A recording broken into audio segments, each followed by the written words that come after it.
Wish I had a Q-tip.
Hello and welcome to the Offsides 2024 NFL Draft Live episode. I'm your host, Allison DeWitt, joined live by analysts Henry Price and James McIntyre over at the desk. Guys, what are your thoughts heading into the night? Yeah, thanks, Allison. There's so much to look forward to heading into tonight. It is a night full of celebration. We'll see lifelong dreams fulfilled for these young prospects when they hear their names called. We'll also see some of these teams fill some of their biggest holes, and for many fan bases, especially at the top of the draft, it'll be a chance to cheer for the first time in months. There are so many potential storylines, James. This is one of the best ever draft classes for offensive talent. There have been never more than 7 straight offensive players taken to begin an NFL draft. That could certainly change tonight. Additionally, we'll likely see 3 quarterbacks become the first 3 picks for the 4th time ever. And who knows, with a potential trade up, there's an outside chance that the first 4 picks will be quarterbacks for the first time in NFL draft history. With so much up in the air, what excites you most about tonight, James? I mean, finally we get to see where these guys go. You know, we spend all offseason really learning about the prospects, learning about their strengths and cons.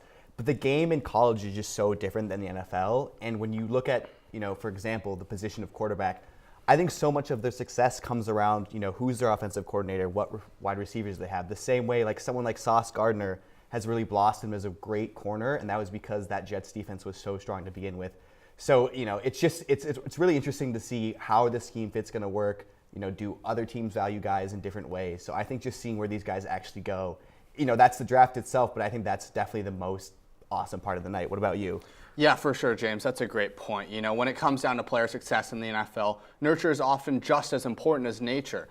Players going to the right situations can mean everything. But that being said, I'm most looking forward to draft day trades. Which teams will sacrifice future assets to move up the board and draft a quarterback? The Giants are a possibility, currently sitting at pick 6, and the Vikings, Broncos, and Raiders at selections 11, 12, and 13 are all in desperate need of an upgrade under center. So, which team or teams will make that aggressive move, and how much will they have to give up to do so? Additionally, it wouldn't shock me if we see a star player get traded in this draft. Rumors have been swirling around potential, second-team All-Pro wide receiver Brandon Ayuk getting moved, and Bengals star wideout T. Higgins. He requested a trade yesterday. So those are 2 guys that we could see get moved, 2 elite receivers. That's always something that's interesting, something to look forward to. You got any thoughts on that, James? Yeah, I think what that really brings into importance is the idea of the rookie contract. When these guys get drafted, especially in the first round, for the first 4 years, they're paid, a lot less than the average for the position. Like for quarterback, we're seeing guys being paid $40 million. For rookie quarterback, you're probably going to earn around the $10 million range.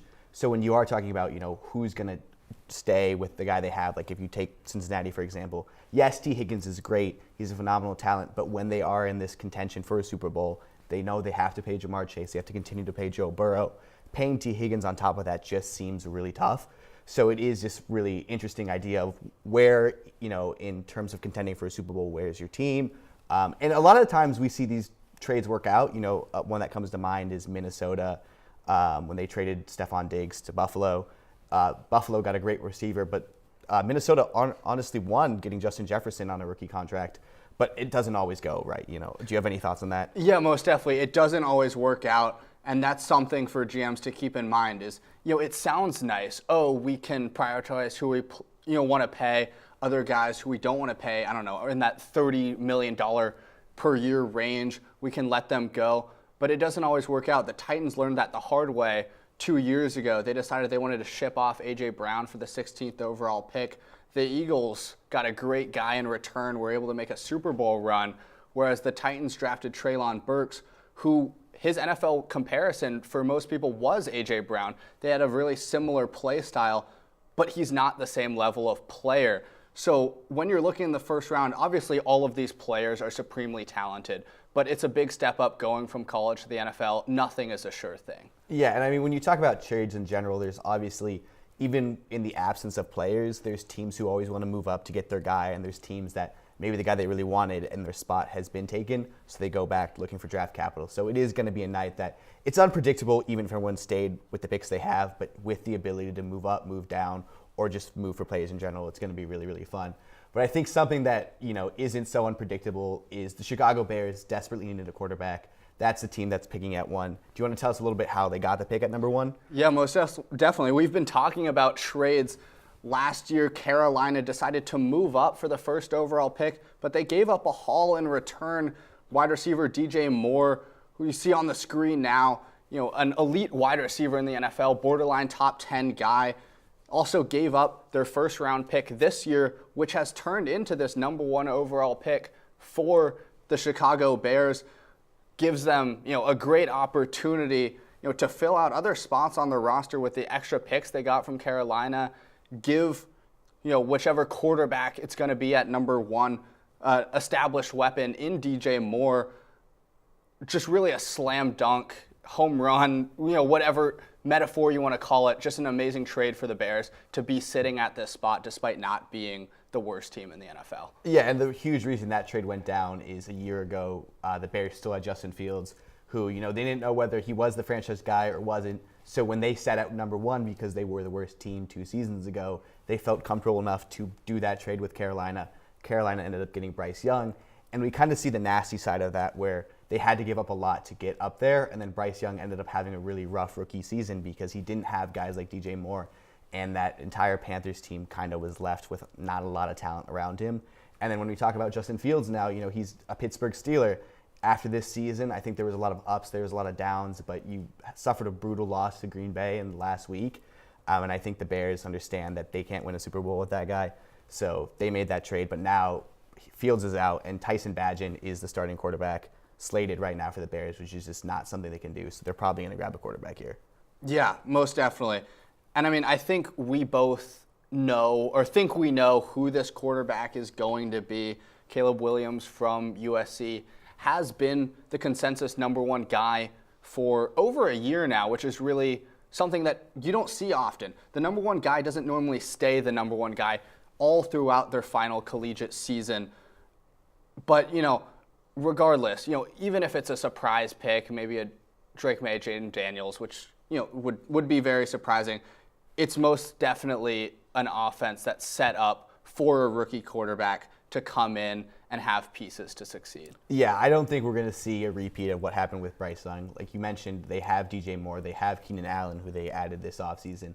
Cole Kmet has been a rising tight end. They grabbed Gerald Everett, they grabbed DeAndre Swift. So it seems like this team is really shaping up to give that offense to whatever rookie quarterback starts for them week 1. And I really like the offensive coordinator fit. Shane Waldron was on that Pete Carroll staff that ended up getting fired at the end of the season with the Seattle Seahawks. Waldron really kind of got his claim because of his ability to get Geno Smith to play like a top 15 quarterback, and we saw that between a lot of motions, a lot of screens and stuff that I think any rookie quarterback would love to have, where the pressure's not all on him. But I think when you are talking about, like we both agree, the number 1 prospect here in Caleb Williams, that's not really a fear. How do you feel about the division and the defense, the head coach? Let's talk Bears. Yeah, I think the defense is actually set up in a pretty good spot. There's weaknesses on the defensive line, some holes there, struggles getting to the quarterback, but they did make that trade to get Montez Sweat during the season last year, giving up a second-round pick. That's, they've got one half of the edge. We'll see if at 9 they maybe take another edge. But, besides this defensive line, it looks like a really nice defense, not many holes. You've got Jalen Johnson at cornerback, and he's one of the best corners in the game. So it puts less pressure on Caleb Williams as well if that ends up being the pick, because when he was at USC, he didn't have a defense to support him. The Bears have a defense that can keep, an offense with a rookie quarterback in a lot of games. Yeah. Will they win the division? I don't think so, but most important thing for the Bears is to help, their number 1 quarterback progress. Yeah, and it is weird where you're looking at, kind of the 2 heads of the team with Ryan Poles being the general manager and Matt Eberflus being the head coach. I think Eberflus is in a lot tougher of a position. He's been a coach for 2 years now, and that record has been 10-24 with a lot of struggles against the NFC North. But we are excited to see, do the Bears take a quarterback here? Thanks, guys. Stay tuned to find out who gets drafted first after the break. But first, let's hear from Jack and Sophia on the second half of the first round. The Jacksonville Jaguars were one game out of the playoffs last season and are looking to continue building around Trevor Lawrence. With key additions on offense in Mitch Morse and Gabe Davis, the Jags have really made an effort to keep their signal caller of the future happy. Absolutely, and with all those free agency pickups, Jacksonville has some leeway in this draft, as there aren't any particularly gaping holes in comparison with many other teams. The offensive and defensive lines have some room for improvement, but especially by the time they're in the later rounds, the Jags have the freedom to take some swings on higher ceiling guys, knowing they have at least serviceable starters to rely on. The road ahead for Jacksonville is a promising one. Now it's all about how well they can stay the course.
Welcome back. With the first pick in the 2024 draft, the Chicago Bears select Caleb Williams, the quarterback from the University of Southern California. James, Henry, any thoughts?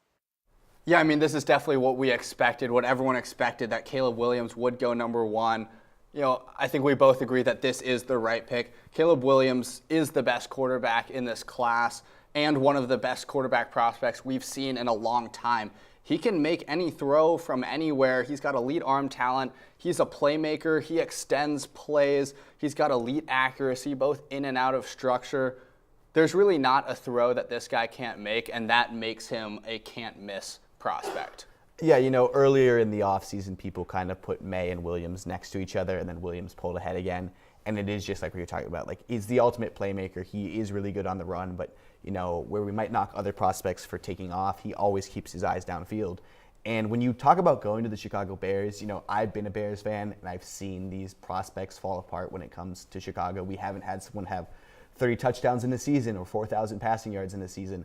I think Williams has a great shot at not only winning Rookie of the Year with, you know, the fantastic offense around him and the talent that he brings, but this guy could set 2 all-time records for the Bears single season, which I think is really, really awesome.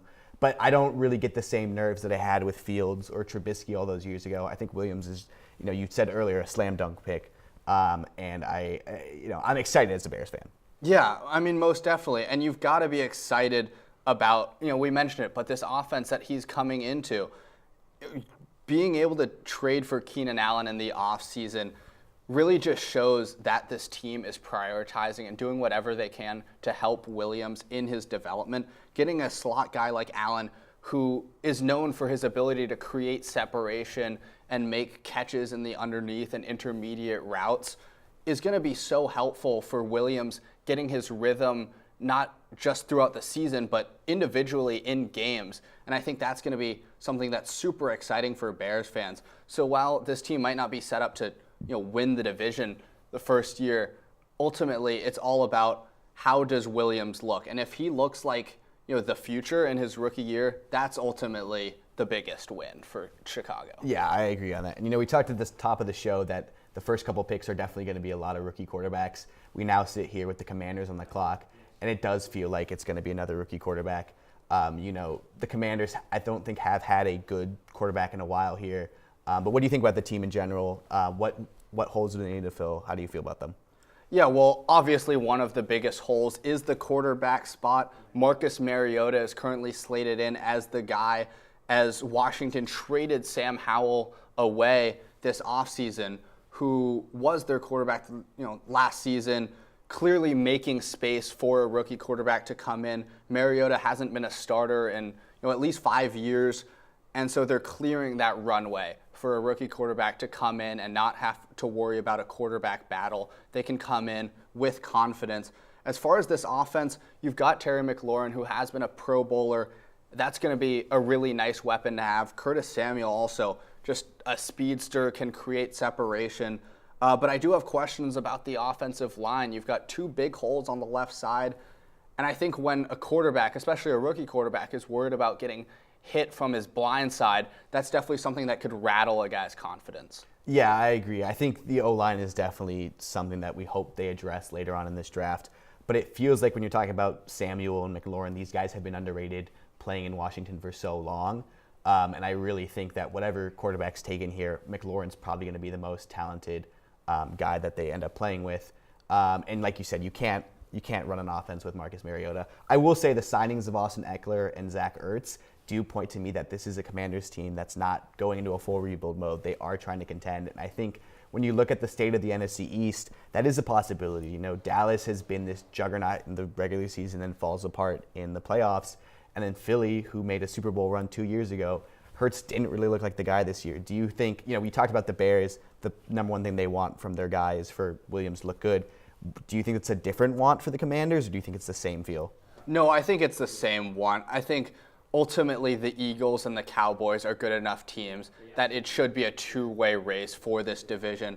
Obviously, the Cowboys had a very difficult offseason, one of the worst free agencies in the league, but they still have pieces there, and the Eagles are only 2 seasons removed from a Super Bowl appearance. They started last season 10-1, so I don't think you can look at a Commanders team with this many holes and think, oh, they're going to come in and run this division. I think ultimately it's just setting up your rookie quarterback for success. I do think this defense, though, it's not all that bad for a team that's picking at number 2. You've got good players, especially in the interior defensive line, and you have a pretty solid linebacker core as well. Being able to pick up Bobby Wagner in the offseason is big. He's been a captain of a defense and an all-pro, Pro Bowl guy for a decade now. He can really command that defense, and I think you're going to get a good effort from them there. So we're excited to see what the pick is going to be for Washington after the break. Thanks for that insight, guys. Before we go to break, let's throw it over to Jack and Sophia for a look at the Cincinnati Bengals at pick 18. The Cincinnati Bengals are in an interesting position. In a season marred by a Joe Burrow injury, they still managed a winning record.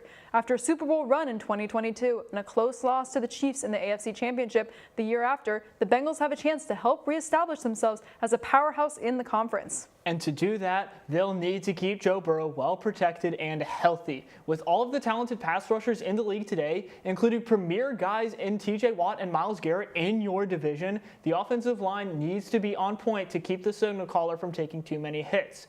Depending on who's available later on, they can think about filling in the other side of the trenches as well, or perhaps even helping out the secondary. But again, protection is the priority here early.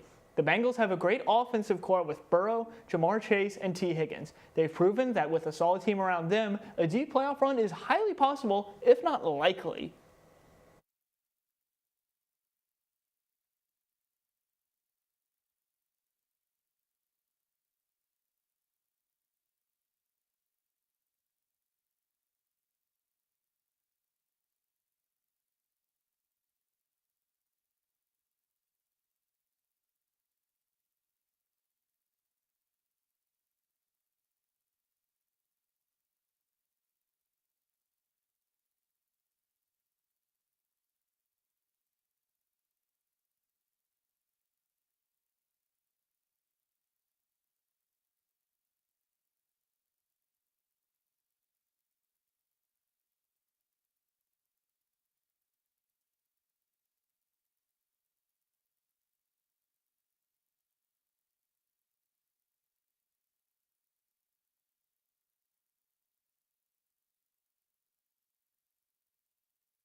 Welcome back. While we were away, Commissioner Goodell announced the second pick. The Washington Commanders select Jaden Daniels, the quarterback from LSU. Yeah, this is, I think, again, we talked about how exciting the Bears are to have that new quarterback. I think Commanders have to feel the same way. I think there's a lot of argument over whether May or Daniels was the better quarterback. But if we go back to what I was saying a little bit earlier about, bringing in Eckler and Ertz, showing that you might want to be competing this year, I think Daniels is the better quarterback for that. He scrambles like no other quarterback in this class. He just won the Heisman. It may have taken him longer to get to, how good he is right now. He's an older prospect. But I do think Daniels is really, really exciting. And I do think that, that connection with Terry McLaurin is going to be great his first year. And there are worries, he played with 2 first-round talents in his final year at LSU.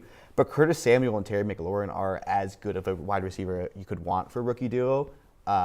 Or not a rookie duo, for a quarterback to have in his wide receiver duo. So I think Jane Daniels is great. I think he could potentially be the best quarterback in the NFC in a couple of years. NFC East. I'm lower on Jane Daniels. I don't like the pick. I mean, I don't hate the pick, but I would have gone with Drake May, quarterback out of North Carolina. May is 3rd on my big board. Daniels is all the way down at 19. He is my quarterback 3, but there's a big gap there. And I just think, obviously, you can't deny the results that he had in his 5th-year season, but I do think there are red flags for him as a prospect. He didn't really have that breakout year until his 5th-year season. He's been in college forever. He's been in college since Justin Herbert. Like, there are clips of him throwing a touchdown pass to Brandon Ayuk to beat Justin Herbert. That was 5 years ago, still in college. But ultimately, there's a lot of older prospects. I think with him, it's pressure response numbers. He takes a lot of sacks, can't stand in and deliver throws all that much, and he really struggles with accuracy beyond his first read. But, I mean, it's still something for the Commanders to look forward to. Yeah, and I do like the pairing with the offensive coordinator and Cliff Kingsbury. I think Daniels not really being good at attacking the middle of the field is something that Kingsbury kind of puts his offense around. He attacks a lot from the outside numbers. So I think that is, at the end of the day, going to be nice. But now we're looking at, May, as you mentioned, how you had as number 3. Do you think the New England Patriots take him right now? Do they need a quarterback? Oh, yes. The Patriots are in, pretty desperate need of a quarterback, I would say. They do have Jacoby Brissett slotted in there right now, but, they picked him up in free agency to be, a bridge guy, maybe a mentor. He's played in New England, but he's not a guy who they're picking up to be the starter this year. The one thing I do worry about for a rookie quarterback is the surrounding talent. This is one of the weakest offenses in the league.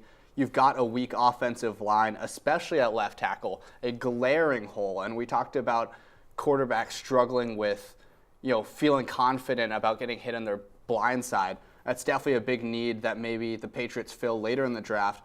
But you also have a bottom 5 receiver core here. Kendrick Bourne as your wide receiver 1 is never something you want to see for an offense. I think he's a really good 3rd down receiver and a wide receiver 3, but he's never been asked to go be that guy. And so that's where I, worry and struggle. We talked about nature versus nurture, and I think this is a spot where you're not going to get a lot of nurturing. Yeah. Thanks, guys. Now let's throw it to Jack and Sophia for more on the LA Rams at pick 19. The LA Rams are in a transition period with future Hall of Famer Aaron Donald retiring and quarterback Matt Stafford in the home stretch of his career. The core that won the Super Bowl in 2022 is starting to age out. They have had their struggles since winning it all, but have started to regain success thanks in part to finding hidden gems in the draft, most notably star wideout Puka Nacua. Jack, what can the Rams do to keep laying this groundwork for the new era? For the short term, the priority is filling holes on the defensive side, particularly in the trenches. For the long term, I think now is the time to start looking for the future at quarterback. If they play their cards right, the Rams can get a project guy to wait in the wings and learn under Stafford. And when the time comes for him to retire, or he just loses his edge, LA can have a clean transition at the position. It may be difficult, as a lot of teams are looking for a signal caller, and I would be weary of overdrafting. The Rams gave up a lot of their future to win the big game 2 years ago, and with only one off year, sustained success is in sight for LA.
Welcome back. While we were away, the number 3 pick was announced. The New England Patriots select Drake May, the quarterback from the University of North Carolina.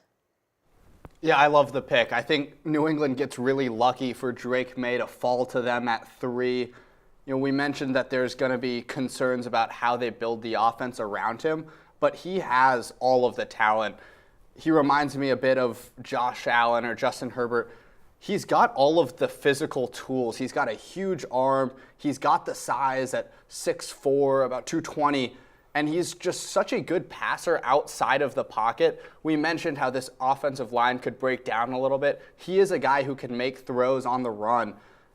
You know, he has inconsistent aim, but that is an issue that other top quarterbacks like Herbert and Allen had coming into the NFL.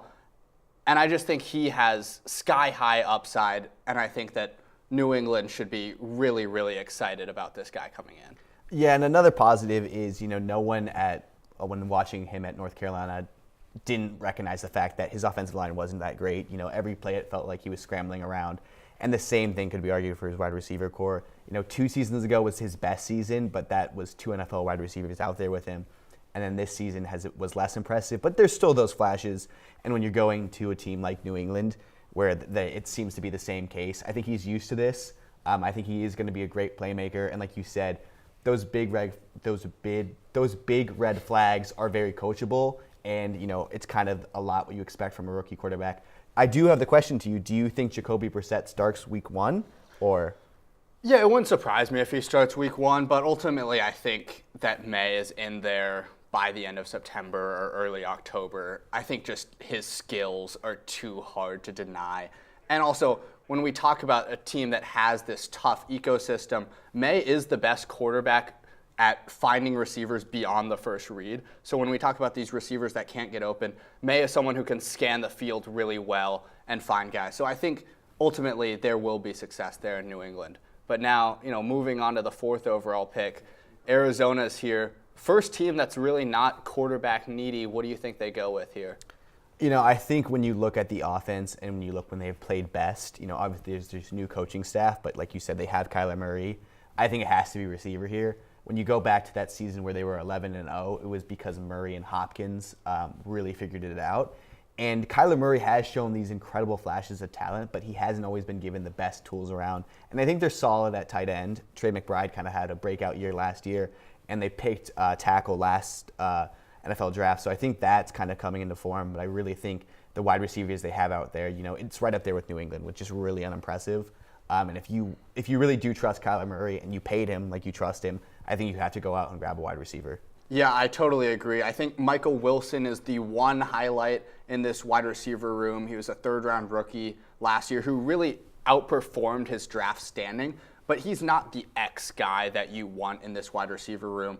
And Greg Dortch and Chris Moore leave a lot to be desired. So we'll see, but I think it'll be a wide receiver coming up next. Thanks, guys. Now let's hear from Sophia and Jack for more on the Pittsburgh Steelers at pick number 20. A beacon of consistency, the Pittsburgh Steelers look to continue a streak of over 2 decades without a losing record with a new quarterback room. The combination of veteran Russell Wilson and Justin Fields is certain to be an interesting one.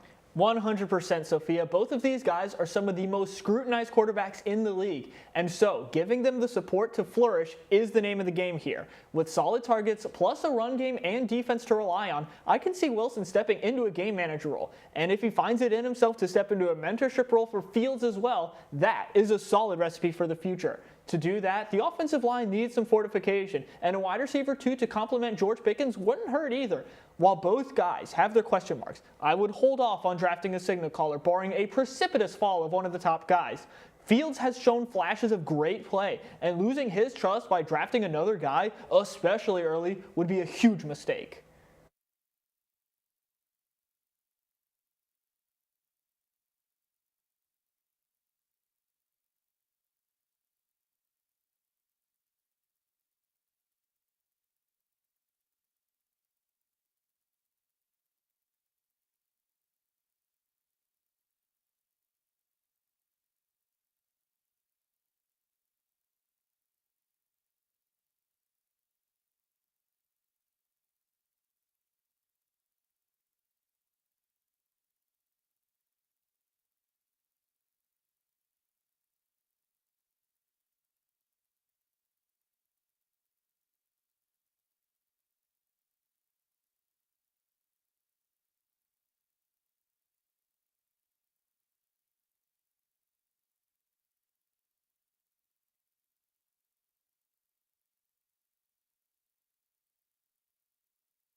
Welcome back. Commissioner Goodell has just announced the 4th pick of the night. The Arizona Cardinals select Marvin Harrison Jr., the wide receiver from The Ohio State University. This feels like a can't-miss pick with me. Harrison was my number one prospect. I don't think there is a weakness in his game. We saw him put back-to-back 1,000-yard seasons at Ohio State. We saw him switch quarterback multiple times, and he still really performed. We saw him share the wide receiver room with people like Chris Olave, Garrett Wilson, and GMs were still waiting to, they were like, I can't wait to this guy next year. I think Harrison is just one of those generational prospects. We don't throw that word around lightly. But you also mentioned the fact that he comes from a Hall of Famer wide receiver himself. I don't know. I love this pick for Arizona. I think they address the position so well. And I think when I think of Harrison, I think of people like Devontae Adams who are so good at creating that separation. They have such reliable hands. So I think, Arizona might have their franchise wide receiver for the next 10 to 12 years. Yeah, and when you mention all of those great receivers at Ohio State, somehow Harrison is the only one who has had back-to-back 1,000-yard seasons, and he had over 1,200 in both of those years. So that really speaks to his production in college. And it didn't drop off, even going from C.J. Stroud to Kyle McCord, who lost all favor with Ryan Day at Ohio State University, that he's now all the way demoted to Syracuse. So that really tells you how game-changing Harrison is and how he's able to change a game no matter who it is at quarterback. But a big upgrade with Kyler Murray. That's going to be a really fun duo to see in the NFC West. The Cardinals have kind of been the punching bag of that division for a while, but there's definitely a lot to look forward to now with that offensive duo. Yeah, and you talk about, obviously the Cardinals weren't that great last season. Murray did come off an injury, and I think in that second part of the season when he was playing, this offense didn't look horrible, and I think it's going in the right direction. And it is really tough when you are in the NFC West, when you have, obviously, the defense of the 49ers. Seattle has a lot of young, talented corners, and the Rams, they're up and down, but for a while, they've also been just really good defensively. So I think this makes the Cardinals less of a punching bag and more able to contend. So I love the pick. I don't think Harrison can go wrong in the NFL. I think it's really strong. What do you think about the next team on the board? Yeah, and the next team is, I think, one of the most interesting spots on this draft board. The Los Angeles Chargers, they've got a new GM in with Joe Hortiz. They've got Jim Harbaugh coming from Michigan after he just won a national championship. So it's harder to project what this regime is going to do because we haven't seen them do it before. And Jim Harbaugh, he is a guy that really likes to build up the trenches, run the ball. But then when you look at this offense, the current team isn't centered around that kind of offense. It's, a team with Justin Herbert, who is, I think, a top 5 quarterback. And I think that is the guy that you need to build around. So there's obvious need at wide receiver. Joshua Palmer, he had just over 500 yards. That's not good enough for, your wide receiver 1. Quentin Johnson, they spent draft capital on him, taking him in the first round last year, but he really struggled last year. And then Darius Davis was more of a special teams guy. He only had 66 yards last year. So I think if you want to maximize Herbert, who is the star of this offense and the star of this team, you need to give him a weapon to throw to. But Harbaugh's offensive philosophy might lead them to going a different way. There's also been talks about trades, a lot of possible scenarios here. Yeah, I think it's always something we talk about on draft day where these new GMs or these new head coaches, they get given teams that they didn't necessarily build themselves. So it's like, what do you do with that new team that you've kind of inherited? And, like you said, I think Herbert's inarguably the best player, or at least the most valuable player on that team. But I don't think he is necessarily a fit for what Harbaugh wants to do. So it is kind of this question of, does he really want to help Herbert out, or does he want to kind of put in what he thinks is going to be the better fit for this Chargers team and stuff like that, or just what he thinks is going to find success? I do think something confident that I feel about the Chargers is for years this team has had so much talent on the defense. You look at it, it's Khalil Mack, Joey Bosa, Derwin James, and it still feels like a little lackluster in the past couple years, but I do think with Harbaugh there and the new defensive coordinator, I think we're finally going to see a dominant Chargers defense, and for whatever pick they make on offense, I think that's going to be a really great pairing. Yeah, there are definitely some staples on this defense, so we're definitely looking towards offense here. I think we both think it's either going to be offensive line or wide receiver. Do you have an inkling of of who it's going to be? I don't know. It's really tough because they did put that value into Johnston last year. But again, it just feels like investing at number 5 in a wide receiver just feels so against what we expect from Harbaugh. So I think it is going to be an offensive lineman. I have no idea who it could be. I think there's a consensus guy on the board, but it doesn't seem like that's what the media has been pushing as who Harbaugh's guy might be. But I do think something worth mentioning is you did talk trade possibility. Was that J.J. McCarthy that you're thinking of there? Yeah, I thought that this might, possibly be a spot where, maybe a Vikings trade up, but it seems like, at this point, the Chargers are going to hold on, which I think makes sense because at 5, there are so many talented guys on the board. And with the Vikings all the way down at 11, you don't want to get shut out of the top 10 if there are some guys you like. And I think you really only want to make that trade down move if you have almost a verbal agreement of a trade back up. And it seems like the Chargers probably didn't have that. So, it's tough here. Because there are, these clashing styles. I really think that this is a really great wide receiver draft, and I think that Rome Odunze or Malik Neighbors would be amazing fits and immediate wide receiver ones for Herbert to throw the ball to. But there are holes on the offensive line, and I could see how drafting an O-lineman sets you up for the future for more than just this season, and maybe it's a slower rebuild if they go offensive line here. Yeah, I think it's just the biggest idea that we want, and it feels like Chargers fans have been saying this forever, is they just want to see Herbert succeed.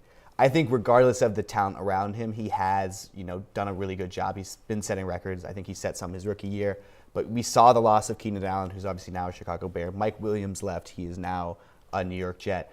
So it is just, you don't want to see this guy that the fans feel so comfortable with and the previous GM felt so comfortable with. You don't want to give up on him. And I'm not saying that that's what we've been talking about, but it is just this question of what are they going to do to help Justin Herbert. Thanks, guys. Now let's take it over to Sophia and Jack for more on the Miami Dolphins at pick 21. Behind one of the best offenses in the league, the Miami Dolphins are looking to get over the hump next season by shoring up the defense. The secondary already has key additions, with Miami poaching Jordan Poyer away from a division rival in Buffalo and getting Kendall Fuller to pair with Jalen Ramsey at cornerback.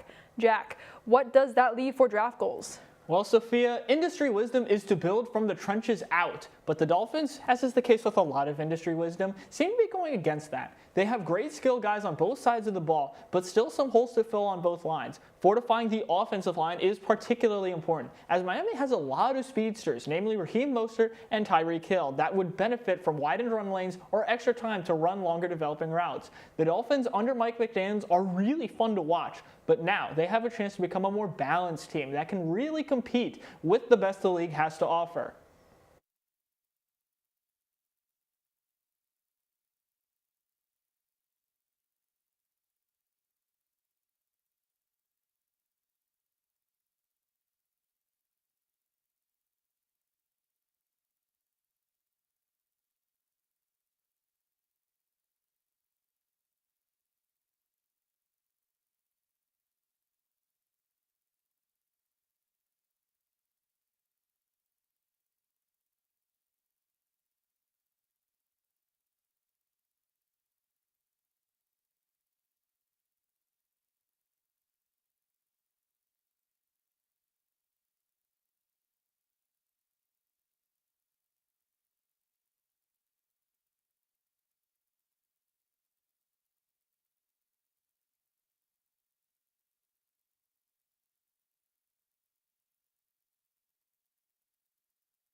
Welcome back. We have just gotten word that the 5th pick is in.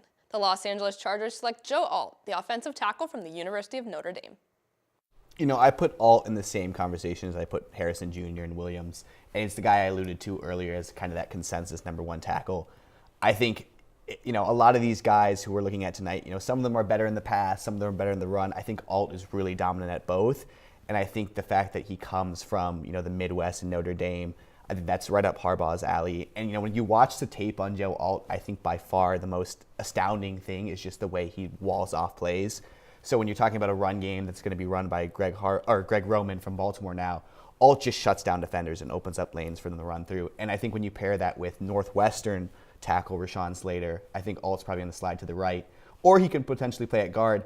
I think you're getting Midwestern big offensive tackles that Harbaugh really likes. What do you think of the pick? Yeah, I really like it. I think one of the things that's so impressive about Alt is how big he is. At 6'8", you would think that leverage, defensive ends would be able to get under him, push him upwards, and rush the quarterback. But Alt really stays firm. He's able to get low and really, as you said, wall off guys. There was a lot of talk about J.C. Latham potentially being the pick because he's such a good run, a run blocker that Harbaugh likes. But I'm really, relieved for the Chargers that it was Alt, who we both think is the much better prospect. No offense to J.C. Latham. Yeah, and he also plays just such a clean game. He was a captain at Notre Dame. He rarely had penalties. So I think Chargers fans are happy. We're hopefully going to see them address wide receiver, later on in the draft and get Herbert some help. But I think when we're talking about a team that might draft a wide receiver right now, the New York Giants, number 6, are on the clock. And this feels like a team that haven't had a good wide receiver in the longest time. My mind flashes back to signing Kenny Golladay to a massive contract after a dominant season in Detroit and just falling apart. And before that, I think the last good receiver you could say they had is Odell Beckham Jr. So I think this is a team that desperately needs a wide receiver. What are your thoughts? Yeah, I mean, when you look at this offense, there are just so many holes. There are so many holes all across the offensive line, besides Andrew Thomas solidly at left tackle. One of, the weakest wide receiver rooms, once again, in the NFL. And when you look at this offense, besides Andrew Thomas, I struggle to see a guy that I think and know will be a starter 2 years from now for the Giants. There are so many holes everywhere, but I think with this wide receiver room being so thin, and the next 2 guys on my big board are Malik Neighbors and Rome Odunze, I think it's a perfect match here where the best guys available are also the needs that the Giants have the most. Thanks, guys. Now let's hear from Sophia and Jack for more on the Philadelphia Eagles at pick 22.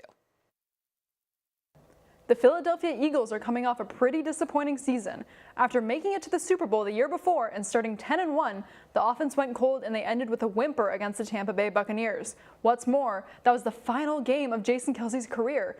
Not all is bad in Philadelphia, though, as marquee pickup and running back Saquon Barkley gives the Eagles a lot of hope. 100%. But for that signing to work out, the O-line needs to be great. And the opportunity to improve that should not be taken lightly. Philadelphia is going to miss everything Jason Kelce brought to the squad. And without him, the infamous tush push is almost certain to lose a good bit of effectiveness. I see that as a blessing in disguise. That option being there in short yardage situations, I think, contributed to the offensive stagnation that plagued the team late in the season. They have one of the best receiver duos in the league in A.J. Brown and Devonta Smith, and now one can only hope Philadelphia actually takes advantage of that.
Welcome back. While we were away, Commissioner Goodell announced the 6th pick.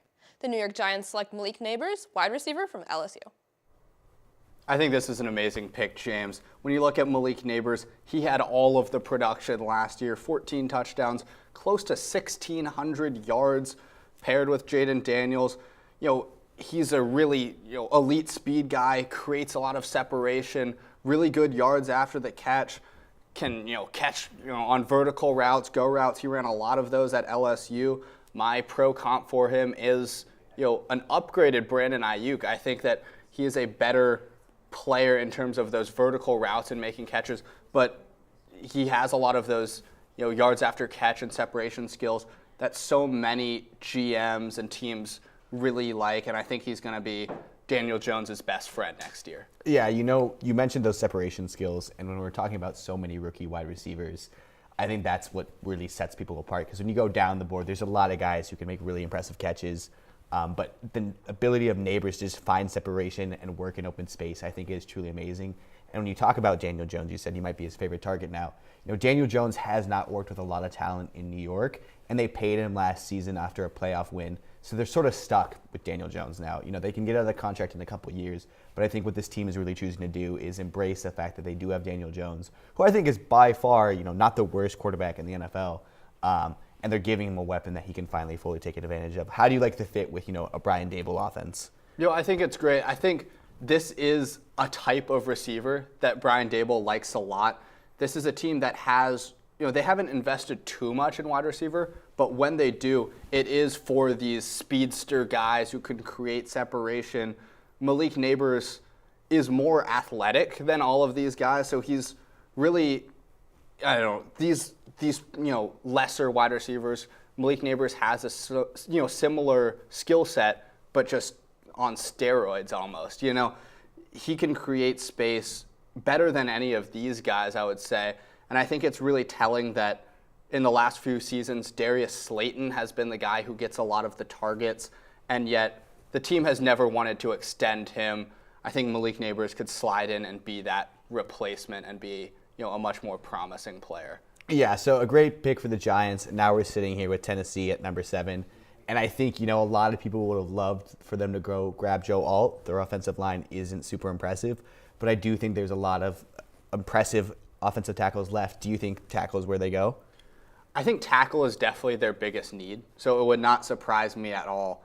I mean, both of the tackle spots are, really weak. Nicholas Petit-Frere, especially, one of the worst starting left tackles in the NFL. So, maybe a guy like Olu Fashanu could be a guy that slides in here as a pass blocking pro who could help protect Will Levis. Ultimately, how we just talked about with the Giants paying Daniel Jones $40 million a year when he's not really that guy. Ultimately, when you have quarterbacks on this rookie contract, you want to be able to properly evaluate them and see if they're worth giving a second contract to. You can't really evaluate, second-year Will Levis if you don't surround him with any protection. And so I think that, tackle would definitely be a spot to look. They could also look wide receiver because DeAndre Hopkins is aging out, and you need more than one wide receiver. They paid Calvin Ridley, but Treylon Burks is also a starting guy. He hasn't showed exactly what Tennessee wants. I think it's one of those two spots. I think that Rome Odunze is the best player left on the board, but tackle is probably the bigger need. Yeah, and this is a Tennessee team that just lost Derrick Henry, so I think it's probably going to be a shift in culture to maybe a more pass-heavy thing. And like you said, Will Levis had a shot last season as a rookie, and he flashed some really good highlights, especially with his connection to Hopkins. But you have to give him a shot, and part of that is being able to stay up and not, suffer from so much pressure. So I think this is just going to be a really exciting pick at whatever offensive position they take. But I do agree with you. At wide receiver, Odunze would be a really, really good addition. And, especially when you're competing in the AFC South, that I think is known for a couple really good pass rushers. I think it's tough that you just really have to give Levis a shot at, not suffering from so much pressure, especially against like that Texans front. Yeah, and we've seen, 6 offensive players go off the board here. And I think we're in agreement that it's going to be 7 straight now, because when you look at this Texans defense, they invested a lot in it during free agency. They got L'Jarius Sneed, a Super Bowl champion from the Kansas City Chiefs, who was just straight lockdown last year. I mean, he was able to completely shut down Brandon Ayuk and Deebo Samuel in the Super Bowl and really stop the 49ers from getting into a consistent rhythm in the Super Bowl. Chidobe Awuzie from the Bengals is another really good player. You've got, pretty solid nickel cornerback in Roger McCreary, and you have, really solid pieces on the defensive line as well. This isn't a team with glaring holes on the defensive end. And, ultimately, if you want to assess Levis, you need to give him help on offense. And an outside pick that I might just throw to you because he's still available. Do you think this is any shot they give up on Levis and grab J.J. McCarthy? Because a lot of people didn't expect him to still be available at this spot. No, I don't think McCarthy moves the needle here. I think you need to give Levis more time. He wasn't a disaster at all, and you spent a high second-round pick on him last year. I just think that a McCarthy move would be very lateral, whereas you can actually get a guy to help your quarterback at this spot, and I think that is ultimately what the Titans should do. And what about maybe, for me, I think a trade almost makes sense here considering Joe Alt, who a lot of people thought was going to be a Tennessee Titan, isn't available. And yes, I do like Olu, and if he is drafted, we'll talk about him more later on. But I think Tennessee is, for better or worse, kind of in a rebuild. That defense is fantastic, but that offense is aging. And, I don't think you're going to win that much with Will Levis. So maybe they're looking for a trade. We'll see after the break. Thanks, guys. Now let's hear what Sophia and Jack have to say about the Dallas Cowboys at pick 24. Despite a 12-win season and a division title, the Dallas Cowboys had a disappointing season ending at the hands of the 7th seed Green Bay Packers, including being down 27-0 late in the first half. To put salt in the wound, free agency was not kind to Dallas as they lost starting running back Tony Pollard as well as key pieces on the offensive line, Tyron Smith and Tyler Biadasz. Jack, how can they recover from these setbacks? If I'm being perfectly honest, I don't think any draft pick could save the Cowboys from Mike McCarthy as a head coach. That being said, if they were to try, the offensive line is the priority. There are a lot of talented running backs to pick up in the mid to late rounds that can perform at a high level if they have a line that gives them chances. Oftentimes, an average back behind a good line is better than an above-average back behind a bad line. With how the team is now, taking a step back is almost inevitable, but there are still chances to mitigate that damage.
Welcome back. While we were away, the 7th pick learned his fate.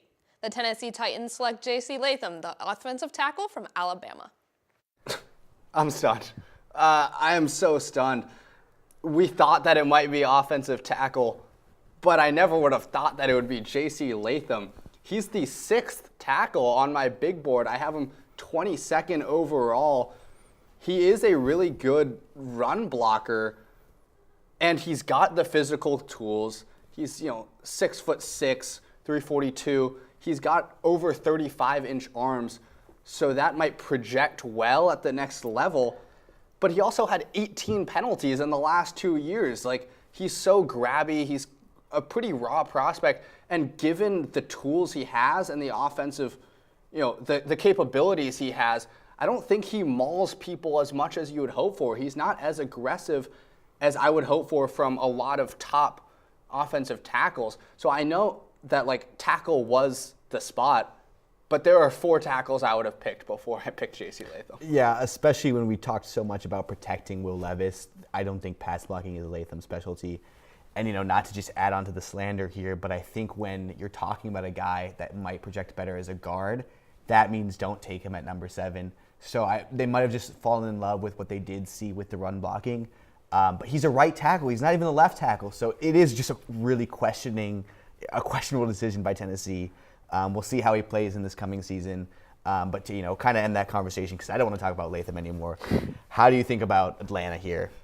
Yeah, I think Atlanta, this is the first spot where a defensive player is going to go off the board, I think. Because when you look at the offense, there are not too many holes. I mean, you picked up Kirk Cousins in the offseason. He's going to be a guy who can really facilitate this offense.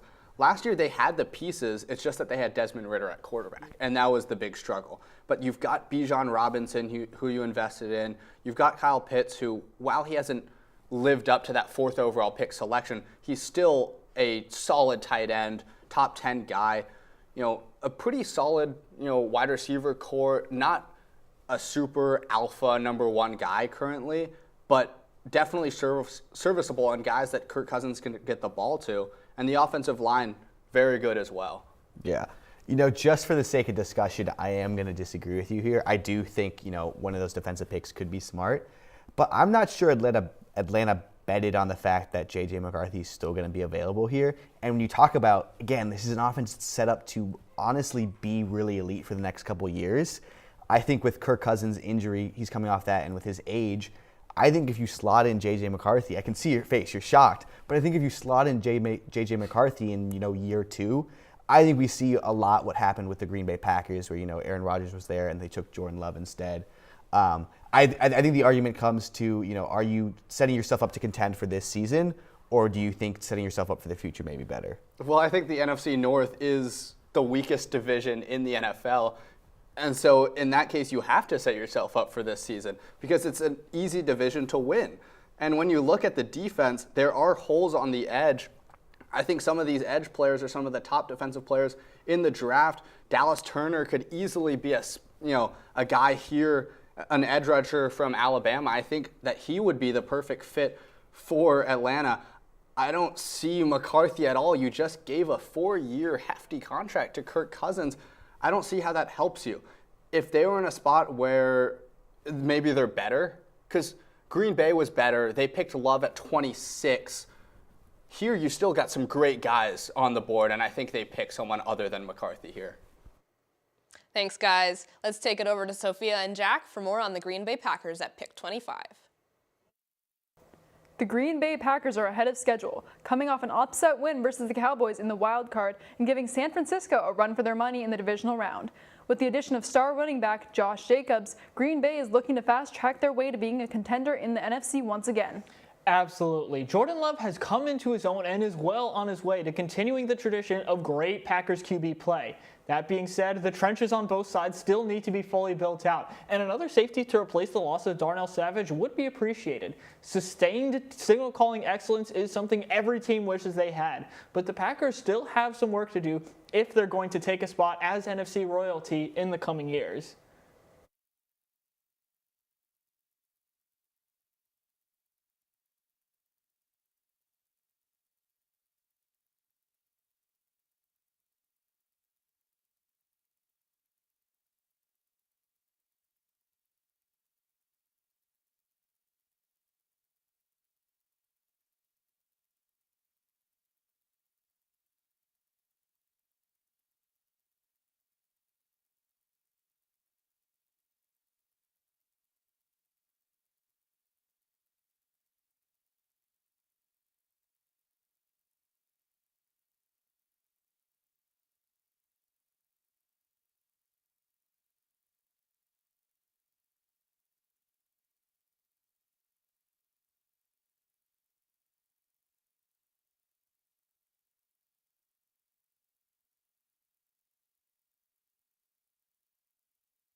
Welcome back. While we were away, Commissioner Goodell announced the 8th pick of the night, and it is a shocker. The Atlanta Falcons select Michael Penix Jr., the quarterback from the University of Washington.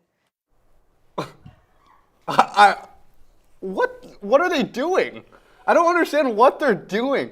I already thought McCarthy was a bad pick. I don't even think Penix is set up to be a starting caliber quarterback in the NFL. I have him as the 40th guy on my big board. I have him compared to Jacoby Brissett and Ryan Fitzpatrick.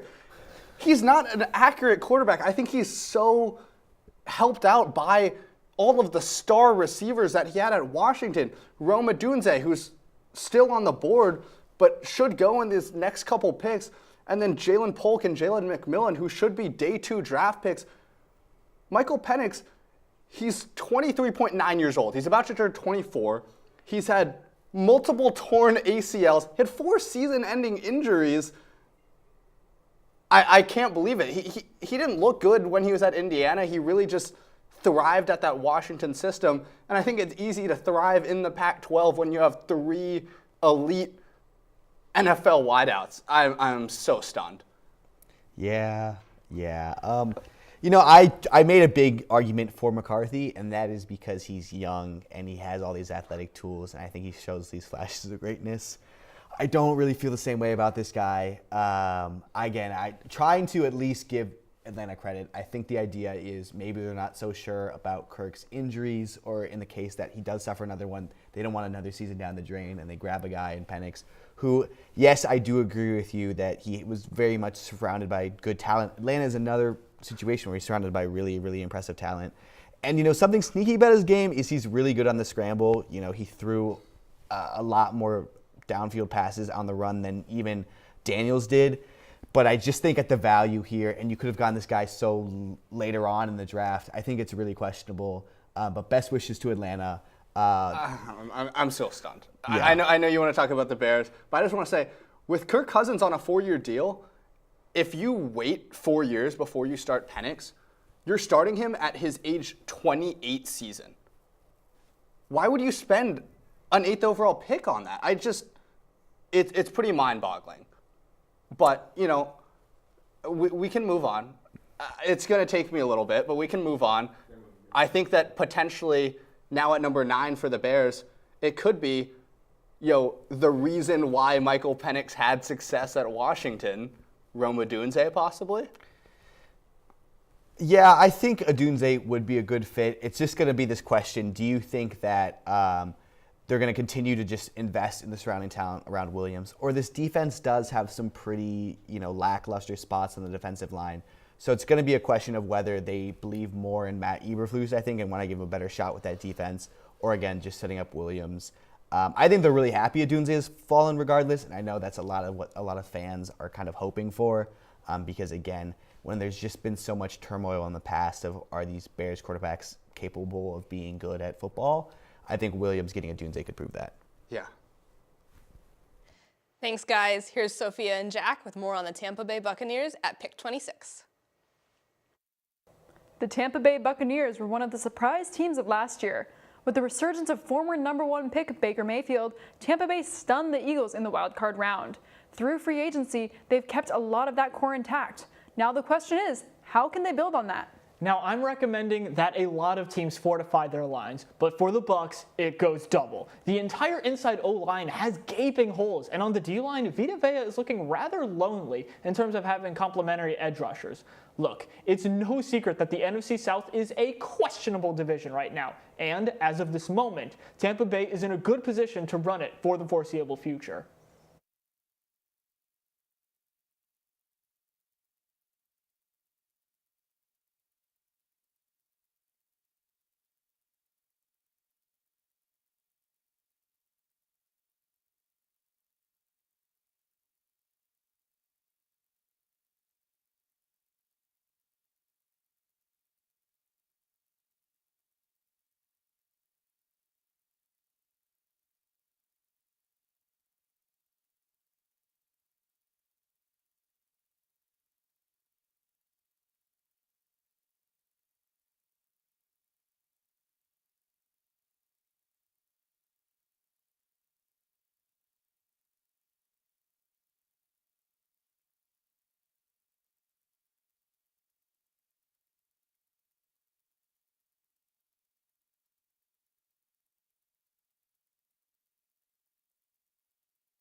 Welcome back. Commissioner Goodell has just announced the 9th pick of the drafts. The Chicago Bears select Rome Odunze, the wide receiver from the University of Washington. Look, I'll be the first to say Odunze is an incredible talent. I think the biggest kind of descriptor for this guy is he turns 50-50 balls to 70-30, 80-20. He did that all in Washington. I think the Bears got a really, really good guy here. I'm not going to argue that at all. I just really worry, and in my heart, what I wanted them to do is either trade back, because we only have 4 picks in this draft, or you go ahead and grab Dallas Turner, Jared Verse, Latu, who again I think just could really elevate the defense, because as much as I've watched games with Bears quarterbacks just not being able to play football and having no one to throw to, I've watched even more games of us not being able to generate any pass rush, and I think when you have a defensive head coach, trust him in developing these guys. So, yes, Odunze, great. I love it. Caleb Williams, go on and win Rookie of the Year. But I really would have preferred an edge rusher here. I disagree. I think winning for the Chicago Bears is Caleb Williams being successful, and Rome Odunze helps do that. I know that they've got Keenan Allen and DJ Moore, but Keenan Allen aging out on a one-year deal. I think he's gone after this season, and so Rome Odunze is a guy who can help Caleb in his development and this transition to Chicago, not just for this year, but for years in the future. I think this is going to be a really, really fun wide receiver quarterback duo. Caleb, he loves to extend plays. He can throw it up. Rome Odunze has a 74% contested catch rate. I think that's going to be great to watch. But now, at number 10, we've got a trade, James. Mm-hmm. You want to report on the trade? So Minnesota has moved up from 11 here, and I think it's a very clear, we talked about J.J. McCarthy falling, and we talked about Minnesota being a really good fit here. But I think this is an absolute win on Minnesota's side if they end up going with J.J. McCarthy. We've been shocked tonight, so I don't want to say anything as a guarantee. But a lot of people were talking about, they're going to have to give up 11 and 23 to go up to 5 or go up to 4 even. But I think only moving up 1 with the Jets is really, really impressive. I don't know the details right now. It looks like you have it on the sheet. Yeah. But I think this is an absolute win for Minnesota. Yeah, Minnesota sends number 11, a 4th-round pick and a 5th-round pick. They get number 10 and they get a 6th. So I think that's really great value, especially if it does end up being McCarthy. Yeah, a lot of people thought, if they trade up to 4 or 5 with, the Cardinals or the Chargers who weren't QB-needy teams, then they'd have to give up 11, 23, maybe even a first next year. And I think that's too much to mortgage probably on McCarthy. But now, if it is McCarthy, you can slide him into a great offense. I think that would be a home run. Yeah, and quite frankly, as a Bears fan, Kevin O'Connell getting his hands on such a talented prospect, again, a little bit robbed just because he wasn't asked to do a lot at Michigan. I think, I'm almost changing my take that I'm glad that we have someone like Odunze, because I think you're going to see in these matches between the Vikings and the Bears a lot of fireworks going up. I think Minnesota Viking fans are happy. And right now, all they have there is Sam Darnold. And that's not when you have, Jordan Addison, Justin Jefferson, TJ Hawkinson, Aaron Jones. You cannot go out there and throw Sam Darnold out there. I think, he might start for the first couple weeks, but I think this has got to be JJ. Yeah, and I think most importantly, when Justin Jefferson, who I believe is the best wide receiver in the NFL, you have to keep him happy, and you can't keep him happy with continual bridge quarterbacks like a Sam Darnold. Even if Sam Darnold starts a few games, you have something to look forward to there, getting J.J. McCarthy, throwing to J.J., Justin Jefferson. And I think that McCarthy is a guy who, could really succeed with these pieces around. I think we agree that it's going to be an offensive player, and it's going to be likely, a quarterback. We were surprised earlier because you had mentioned McCarthy and it ended up being Penix. So you never fully know, but I don't think it's going to be a defensive player. The defense looks pretty solid. So that would be 10 straight offensive players going off the board. The previous record was 7. So really just speaks to how loaded this offense is in this offensive draft class. Yeah, and when you talk about Minnesota too, we have to clear up the air that Kirk Cousins did get injured last year. This is not a bottom 15 team. They won the NFC North 2 years ago, I believe. So again, this is a team that's looking to contend. I think you brought up a really valuable point about Justin Jefferson. When you have these guys, it's an era of player movement, and you get guys requesting trades all the time. When you give them a good young quarterback, someone that I think has a higher floor than someone like Kirk Cousins, I think you make Justin Jefferson really happy. And I just think, even Brian Flores, who's a defensive coordinator, like you said, I think that defense is still really talented. So I think you're going to have a much improved offense with, whoever's going out there week 1. But at the end, I think it's going to be JJ showing off some good stuff. And I think he's going to be, given some light assignments by Kevin O'Connell in the start. But that such a big part of that game is the bootleg and is being able to attack the middle of the field. And I think JJ's so good at that. But when you look at the defense, you still have Harrison Smith there, added Jonathan Grenard. I don't think this is a team that's, again, anywhere near to being a bottom 15 team. I think we're going to probably see them win the NFC North. I think they're better than the Packers, in my opinion. Forgetting about the Lions, James? I'm not a huge fan on Jared Goff. I think they made it to the NFC Championship game and were up by 17 points. They were, a few plays away from a Super Bowl. I agree. You saw Dan Campbell at the end of the NFC Championship being like, I don't know if we're going to get here again. So I'm not given confidence. I trust the coaching staff of the Vikings and the talent of the Vikings to at least compete with the Lions. I don't think it's a runaway. I think as a Bears fan, it's a little bit sad that, I am looking and considering the division. We're probably going to finish fourth again. But again, I think, like you're saying, as long as Caleb does well. But again, she's a home run pick for the Vikings. Well, we don't know if that's going to be the pick. Yeah, that's true. We've been surprised many times before. Hopefully it's McCarthy. We'll see after the break. Thanks, guys. Now let's throw it to Sophia and Jack for more on the Buffalo Bills at pick 28. The Buffalo Bills, despite another great run last season, are in a difficult spot after a rough offseason with key losses on both sides of the ball. Of course, the biggest hit was the tumultuous exit of star wideout Stephon Diggs, who was traded for a second-round pick to the Texans. Jack, what can the Bills do at this point to get themselves back in position to get over this hump? Well, Sophia, priority number one is, of course, getting Josh Allen weapons. When you have a guy playing quarterback at the level he is, keeping him satisfied is of the utmost importance. Even at pick 28, there's almost certain to be promising guys at wideout. There's still a lot of hope in Buffalo, as the Stephon Diggs loss is deceptive. Obviously, he's a great player, but if you look at the tail end of last season, the Bills played great, going 5-0 in December without Diggs contributing at a high level. So the precedent is there for post-Diggs success. Despite the heartbreak over the past few years, at this point, the Bills are a well-oiled machine you can't count out.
Welcome back. While we were away, the number 10 pick was announced. The Minnesota Vikings select J.J. McCarthy, the quarterback from the University of Michigan. I love it. One of my biggest draft wants this year was for McCarthy to land with Minnesota, just because I think that's the best possible situation for him, and I want JJ to succeed. I really liked watching him at Michigan. He went 27-1, as a starter there, and is a guy who will thrive in a good system. He played a lot, in a pro-style offense. Kind of a Shanahan system is something that will work well for him, and that's what Kevin O'Connell and the Vikings bring. And I think, he reminds me a little bit of Brock Purdy as a guy. He's probably not going to be more than, like the 10th best quarterback in the NFL if he reaches his potential. But he's a guy who will really thrive with weapons and be able to get the ball out to some elite guys.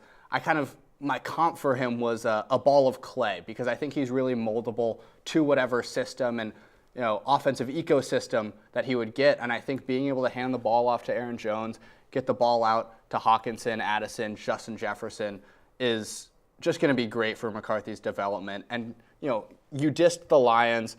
I think the Vikings definitely could compete with them, but beating Goff and the Lions is not an easy task. We'll see. It should be I don't want to diss the Packers, but it should be an interesting race in the NFC North. Yeah, and I just talk about my favorite thing with McCarthy. I flash back to 2 years ago when the Vikings were playing the Giants in the divisional round, I believe, and we see Kirk Cousins on 4th and something with the season on the line just throw a check down to TJ Hawkinson. McCarthy doesn't do that. This guy, he wasn't asked to throw as much as other quarterbacks in this class. Michigan had a really strong running game. But when it came time for him to throw, whether it was on 3rd down or 4th down, he just makes plays. He's a winner. Like you mentioned, 26-1, 27-1. 27-1, yeah. And won a national championship. So, again, I also don't think that Minnesota is going to force him into many tough positions. I think this is a team that has a lot of skills. And O'Connell's a genius at having to take the best of the talent that he has available on the field. So I think this is just, again, like you said, this is one of your biggest wants. I think it's great. I think McCarthy's happy. And I even think, L.A., Jim Harbaugh, I think he's happy seeing this guy go to the Minnesota Vikings. Yeah, most definitely. O'Connell being a quarterback in the NFL will definitely know how to get the most out of a quarterback. So that's very exciting. But now looking at pick 11, the New York Jets, they traded back from 10 to 11. And there's really been a discussion here about whether it's tight end Brock Bowers from Georgia or, any of these really good offensive line prospects. What are you thinking here, James?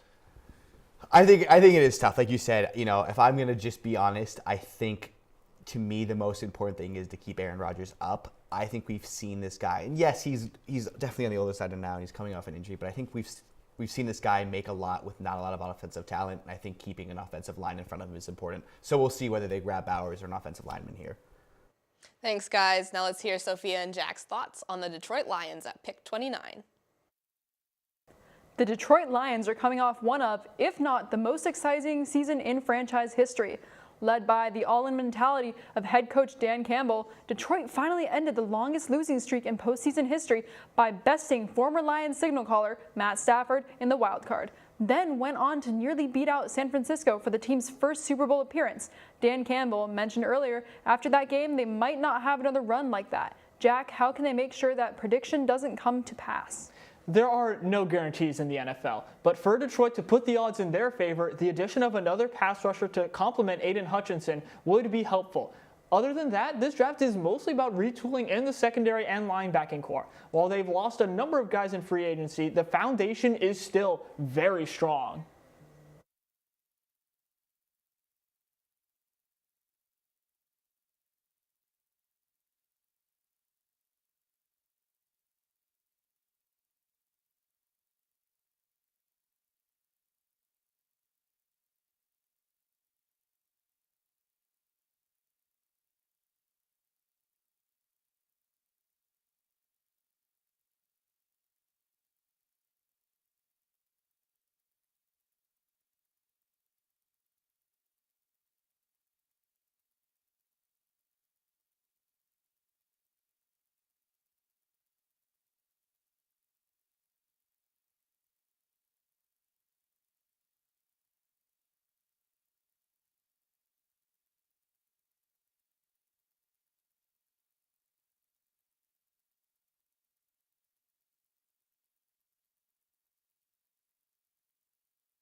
Welcome back. While we were away, the 11th pick took to the stage. The New York Jets select Olu Fashanu, the offensive tackle from Penn State.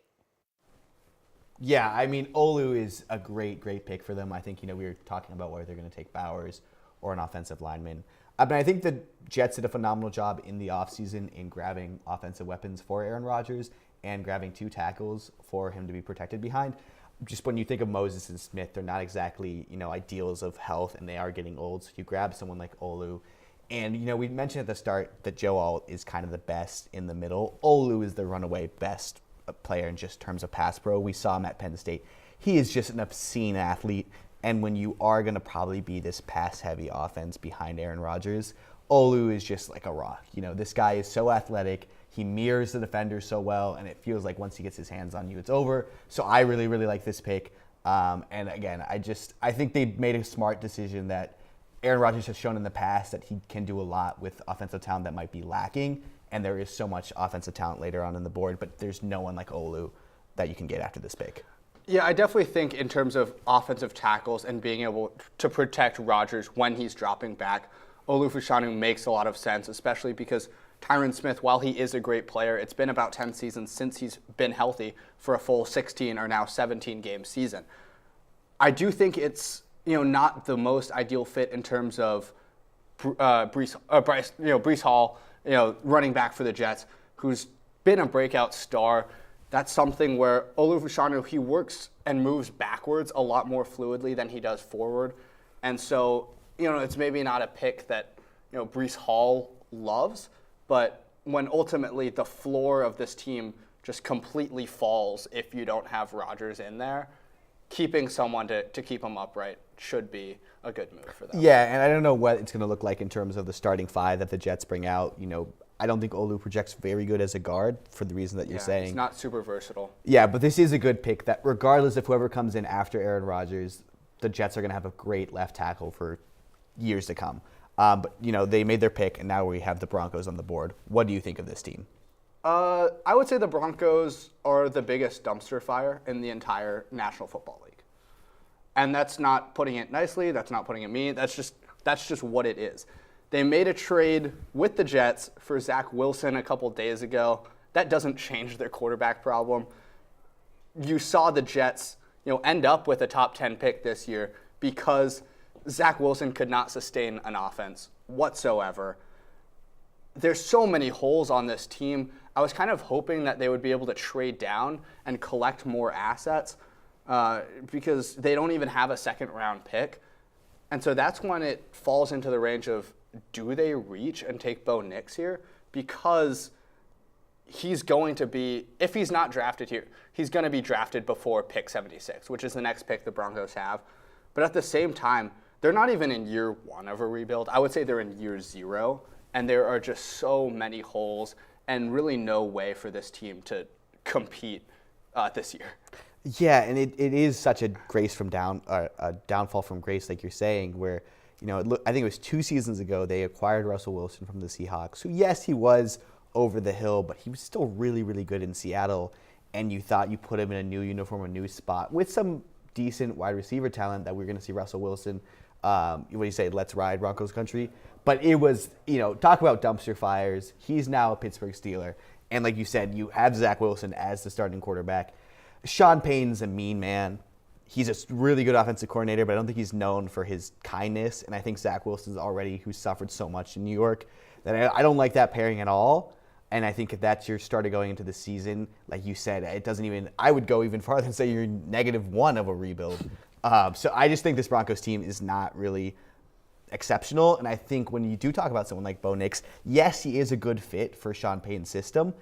But then at the end of the day, the other guys just in your division are Justin Herbert and Patrick Mahomes. Like, you're not going to beat those guys with Bo Nix. So we'll see what they do. Hopefully it's a quarterback, but I don't think it means much. It could be anyone. Thanks, guys. Let's toss it on over to Sophia and Jack for more on the Baltimore Ravens at pick 30. Ravens are making a push towards being the team to beat for next season after adding Derrick Henry to an already solid roster. In the process, though, they did give up other notable players like Patrick Queen and Ronald Darby. Jack, how can the Ravens make the most of the Lamar Jackson, Derrick Henry backfield? As is the case with a lot of teams, the O-line does have some holes to fill. Even for a powerful back like Henry, that support is important in giving him opportunities to get ahead of steam and create explosive plays. The other priority for Baltimore should be continuing the project of getting Lamar Jackson weapons in the receiving game. After multiple years of questionable decisions in that department, Baltimore is finally on the right track with Zay Flowers last year, and they need to continue that here. The Ravens are going to be scary no matter what next year, but they can establish themselves as clear favorites if they play their cards right here.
Welcome back. While we were away, Commissioner Goodell announced the 12th pick.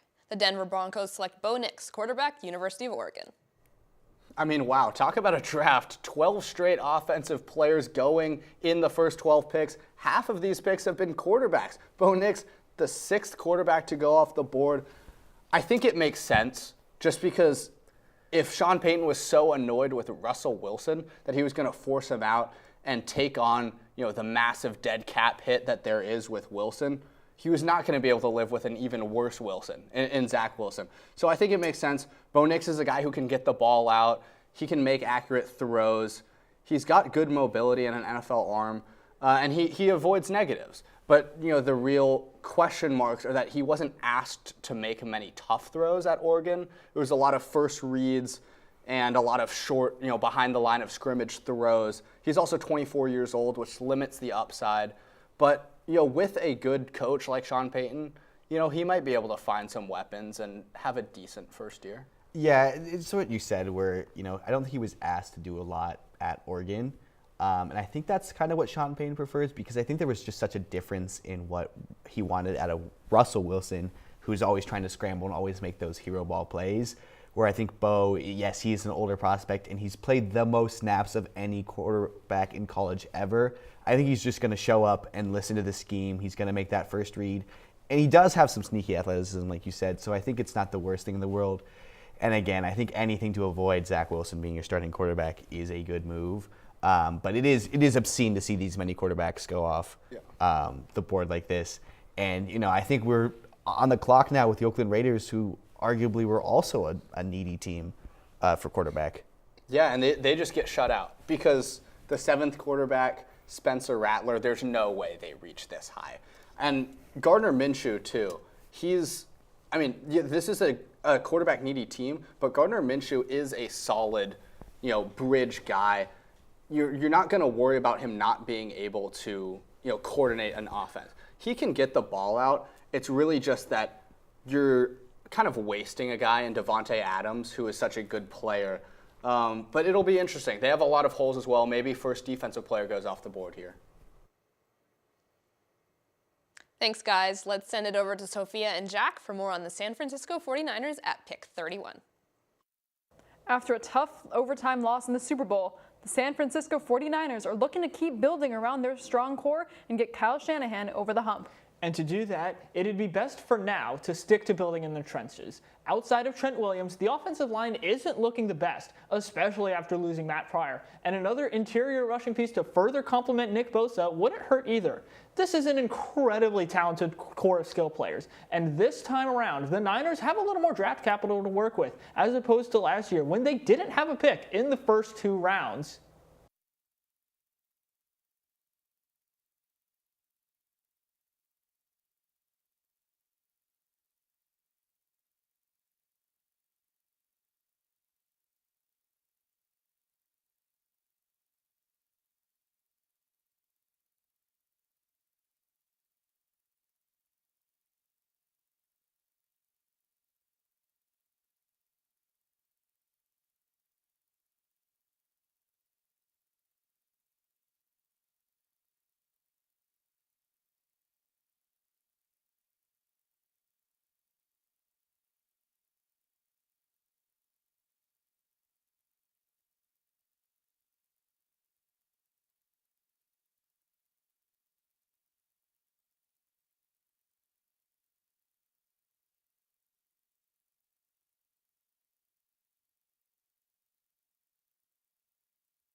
Welcome back. While we were away, Commissioner Goodell announced the 13th pick of the night.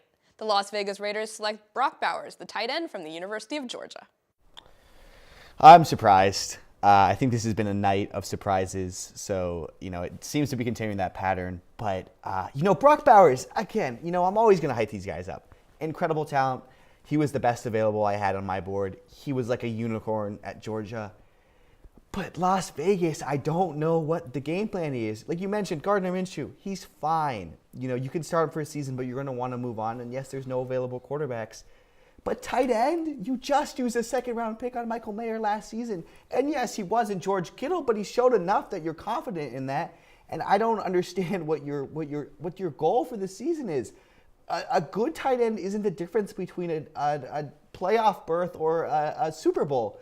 So I think this is a team that they just said, this guy has fallen too far. Let's grab him while we can. But I don't get that. It's like getting a really nice wheel for your car that has no engine in it and no windows. Again, I'm excited for Las Vegas. I'm excited for all the highlights we're going to see. Bowers was a monster in college, but what a night for the GMs. You like when Nissan Rogues have a spoiler? Yeah. Is that? That's the example. Yeah. I'm a little surprised as well, and I do agree. Brock Bowers was the best available prospect for me. And I guess when you're looking at a team like the Raiders, who we mentioned have so many holes, sometimes it just makes sense to grab the best available guy. We mentioned how Justin Herbert, Patrick Mahomes, they're in this division. This is the Chiefs division, and so you're not going to be winning anything this year, especially when you weren't able to get one of those quarterbacks you like. So Brock Bowers is a guy who projects well for multiple seasons. This is going to be a multiple season rebuild. Maybe you addressed some of these other issues next year or later in the draft. But I am surprised with Antonio Pierce being more of a defensive-minded guy, former defensive coordinator, that he didn't try to solve one of those issues. There are issues on the edge and at corner. You could have seen a top corner. You could have seen Dallas Turner go off the board.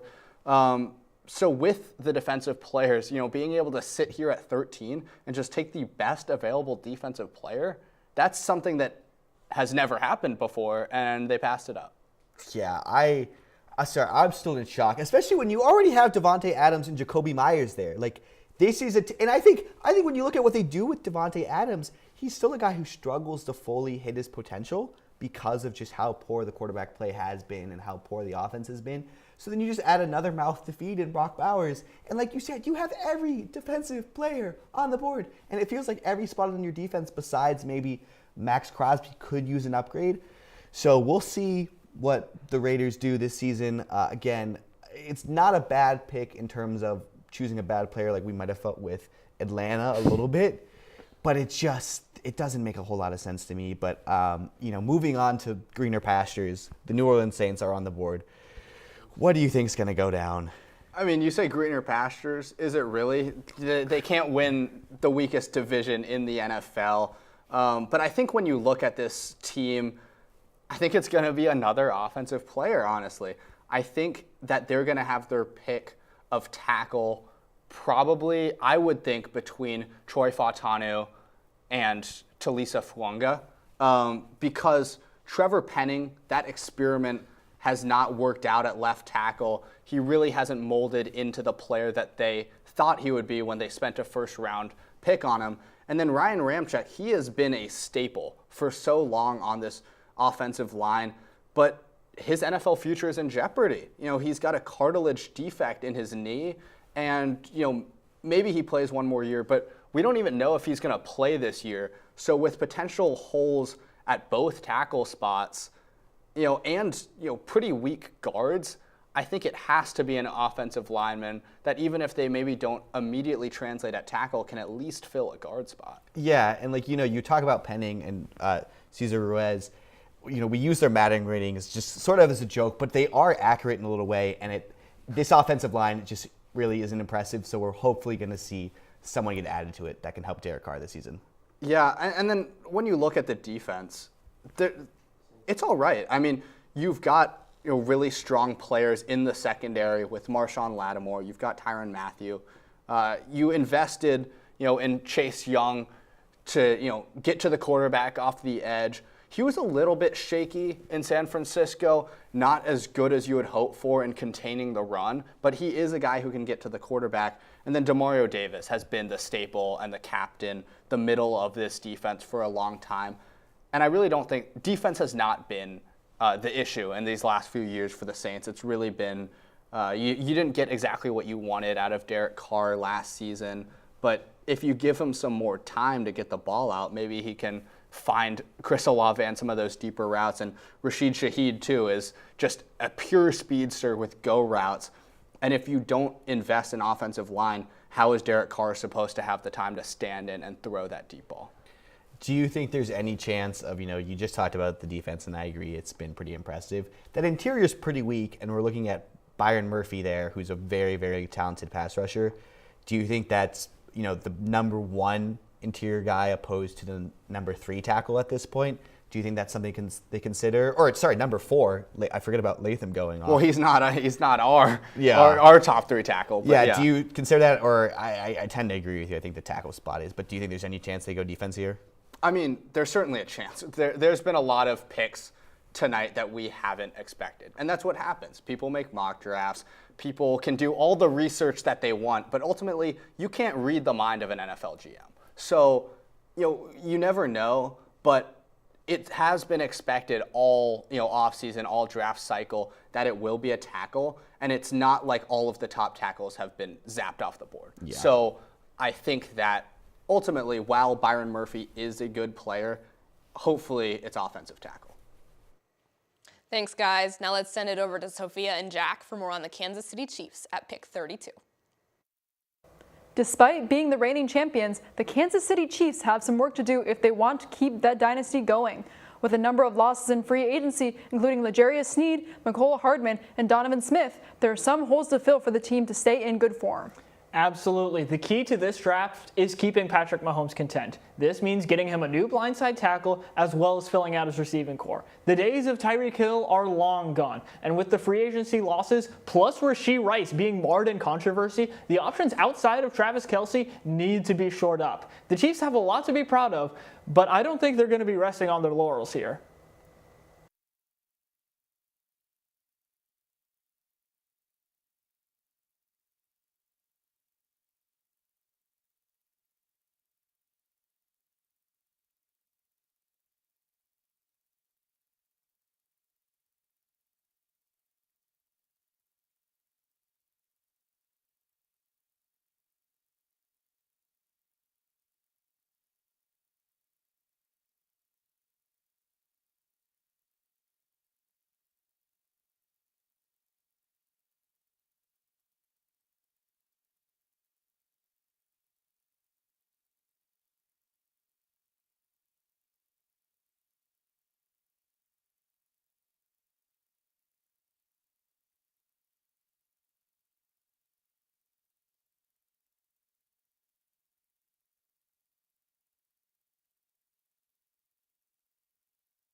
Welcome back. While we were away, Commissioner Goodell announced the 14th pick. The New Orleans Saints select Talisa Fuanga, offensive tackle from Oregon State University. I absolutely love it. Talisa Fuanga was my top available tackle. He was my tackle number 2 on my big board, which I think might be a little higher than consensus, but I just really love Fuanga and what he brings to an offensive line. He's so versatile. Not just in the fact that he can run block and pass block, but the fact that he can play guard really well and tackle. He is known kind of for his run blocking, but he was never credited for giving up a sack in his 2 seasons starting at Oregon State. So I think you're just getting a really solid guy who can move around this line when there are so many question marks all across it. Yeah, like when you talk about what your favorite thing about one of these prospects is, I think he, as much as we talked about Latham earlier and seemingly Tennessee loved what he had, I think this is a guy who actually plays up to his size and is just so aggressive. He's a mauler. And when you want to talk about someone you trust your running back behind or your quarterback behind, I think you're right. I think you are right that this is like just an exceptional pick. I love the flexibility too. And I think, him going this late in terms of being, the 5th tackle at this point or 4th tackle? 4th tackle. 4th tackle. I think that's underselling him. I think he is really, really talented. Yeah, no, most definitely.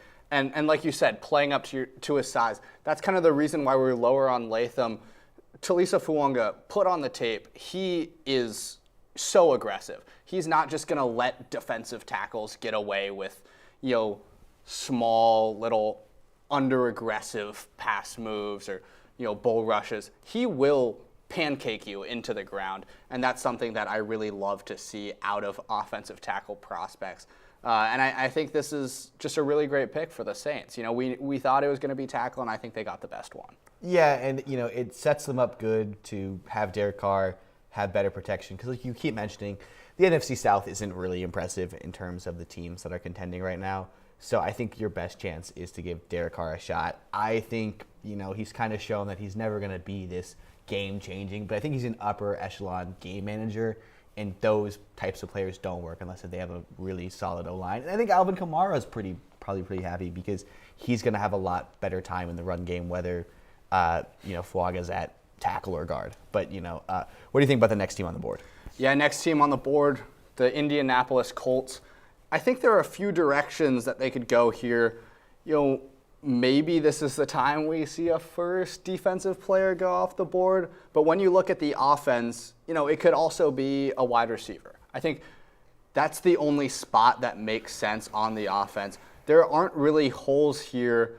Alec Pierce, I guess, is not exactly what you would want out of a third wide receiver. And so that's a spot where you can go get a guy like maybe Brian Thomas Jr. Jelani Woods isn't the strongest tight end, but there's no tight ends worth taking here. And tight end is just a generally thin position across the National Football League. But this is a really great offensive line. You've got Anthony Richardson, before he got hurt last year, showed a lot of flashes as a dual threat quarterback. So I like what is being built here on the offensive side of the ball. You want to take me through the defense now, James? Yeah, I think that D-line is in a great shape. They have been with Grover Stewart and DeForest Buckner for years as just those dominant interior guys. And then, they added Samson Ebukam, who I think is just a really nice edge. I think the worry that you have is that corner spot. Glaring.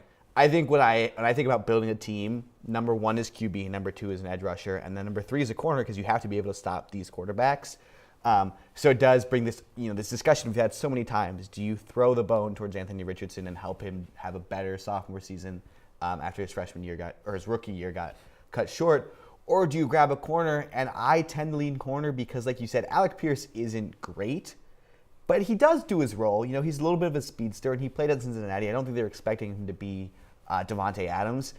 But I think when you're bringing out a corner as low as Flowers right now, that guy's just going to get cooked all season. And when you have every defensive player available right now, I think taking your best corner on the board makes too much sense. No, I totally agree. And I think, Pierce is definitely not, a liability. And also, we've seen 3 wide receivers go off the board so far. And those are the big 3 really, almost blue chip prospects. But this is also a really deep wide receiver class. And the Colts could easily, target one of them with their second round pick at number 46. So when it's not a glaring hole, I think you've got your pick of the litter here on defense. I agree that I think it should be the best corner on the board. You also have a little bit of a weakness at strong safety. So it could be, a true corner like maybe Quinyon Mitchell or Terrian Arnold. It could also be Cooper DeJean, who has some secondary flexibility where he could play safety, he could play corner. We'll see right after the break. Thanks, guys. Now let's hear from Sophia and Jack for more on the Carolina Panthers at pick 33. The Panthers have a huge roadblock in the rebuilding process, having given away their top pick in the draft to Chicago to draft Bryce Young this time last year. Carolina has done well in free agency to support their young QB, getting protection in Robert Hunt, as well as a solid target in Deontay Johnson. What else can the Panthers do at this point to move the rebuild forward? I think Carolina would do well at this point to fill out the defensive line, as well as potentially give Young further weapons in the receiving game with either a wideout or a threat at the tight end spot. Look, there was, is, and will be a lot of discussion as to whether trading up for Bryce Young was a good decision. Regardless, the fact is that this is the situation the Panthers are in. No point in imagining a potentially better reality now.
Welcome back. While we were away, Commissioner Goodell announced pick number 15 and the first defensive pick of the day. The Indianapolis Colts select Latu Latu, the edge from UCLA. Yeah, this makes sense to me. This feels good. He was my best available. I had him as the number 9 overall. And what you get with Latu is just this obscenely talented pass rusher. Not physically, he does have good measurables, but he has just so much finesse in his game that a lot of the times when we see these guys come out of college, they were winning. We think of someone like Chop Robinson, who's later down the board, just winning because of pure athleticism. But this guy is just such a technician in the game. And, you look at what he's done over the past couple seasons at UCLA, he's a game wrecker. The defense looks so different without him on the field, and he was so productive in just generating pressures and getting sacks. So I think the Colts got us just a great pick here. I think their defense is going to be the better for it. And I guess it might show that they don't trust Kwity Paye as much as, we might have initially thought. But I do think, you're getting such a high floor with this guy and a high ceiling as well. But I think it's just a really, really strong pick. I love the guy, and I'm excited to see what he can do in Indianapolis. Yeah, and when we think about this Colts team, they were so close to making the playoffs last year. They had that Saturday night football game in Week 18 against the Texans. Winner of that would have moved, to the playoffs and won the division. And Latu Latu, he can just bring immediate impact. He is a fifth-year player. He's 23 years old, so maybe that and some medical concerns. He had some injuries at UCLA. Could have been the reason why he fell a little bit. But, I agree. I also had him as 9th on my big board. I think you're getting a top 10 player at number 15. You can't argue with that. Just as you said, he's not as good of an athlete as maybe Dallas Turner, another top edge, or Jared Verse. But his skill set, just rushing the quarterback, is so elite that Colts fans have to be really excited about getting this guy on their team. And when you pair him with the talent already available on the Colts defensive line, I don't want to predict things, but, there's a reason he was the first defensive guy taken. This might be my favorite for Defensive Rookie of the Year already, just because I think he's set up for so much success here. And, I think after the top corners, people are lower, but I do think in the middle of the pack there are some good corners, so hopefully we see the Colts address that later on. But, we're looking for a great bounce-back year from Anthony Richardson, and we are just looking for, like you said, he just can't – I don't see him not working out in the NFL in some way just because he has so much skill and so much knowledge as a pass rusher. Yeah, and you throw him next to Grover Stewart and to Forrest Buckner, who I gravely miss as a 49ers fan when we traded him away a few seasons ago. It's just the attention won't even all be on him, so it just gives him the perfect team to thrive, as you mentioned. But now we move on to the 16th pick. You want to take us through that, James? Yeah, so Seattle, I know they've kind of been a very good team at being in the middle.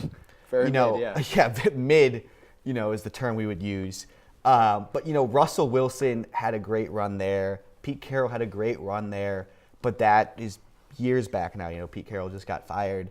And, we saw Geno Smith, and we're like, yeah, Geno Smith wrote back, but he's so old. And he's not, I don't think we're going to see him play as that top 10 quarterback again. No, so he regressed. He did regress. So I think when I'm thinking of picks, it's probably going to be on the offensive side of the ball, just because I saw defensively they've done a really good job. They grabbed the Illinois corner from last year, Devon Witherspoon, who played phenomenally. They have Tariq Woolen. So I think when you're looking at the offense, that interior O-line is not looking great.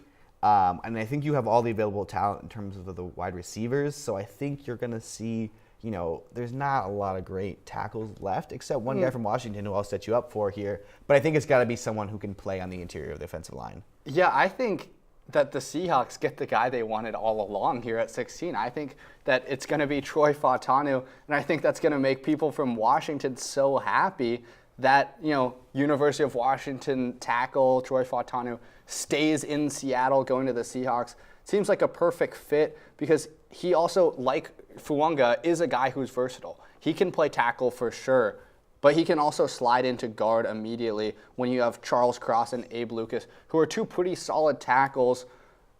That's not the need necessarily. And so, tackle is the more valuable position normally. So sometimes it's kind of derogatory when you say that a tackle slides in more like a guard. But on this team with the Seahawks and those interior O-line deficiencies, I think that Troy Fautanu makes a lot of sense here. Do you consider JPP, the guy out of Oregon at all? Jackson Powers, Jackson Powers Johnson. Yeah, not JPP. My bad, folks. JP. Yes, I agree with you, and the versatility is something you really look for.